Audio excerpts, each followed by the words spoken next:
बाळा, इतका थकून का बसलास? जीवनाच्या लढाईत दमलास का?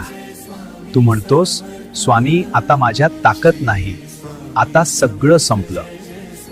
पण अरे वेड्या, तुझ्यातली ताकद तुला दिसत नाही, पण मला ती स्पष्ट दिसते. तू जेव्हा रात्री एकटाच रडतोस तेव्हा तुझ्या डोळ्यातले अश्रू पुसायला मीच असतो. तू जेव्हा मनातल्या मनात तुटतोस दिवसला सारायला मीच उभा असतो. तुला वाटतं सगळं संपलं, रस्ता बंद झाला, पण खरं तर बाळा, ही नव्या अध्यायाची सुरुवात असते. पण त्या तुला मजबूत करण्यासाठी जायचं आहे. फक्त एक गोष्ट लक्षात ठेव, हार मानू नकोस, विश्वास सोडू नकोस. आज नाही तर उद्या तुझ्या आयुष्यात प्रकाश नक्की येईल. तू पडशील तरी उचलायला, तू रडशील तरी समजवायला.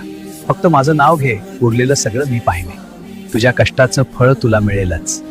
विश्वास ठेव बाळा, मी तुझ्या पाठीशी आहे.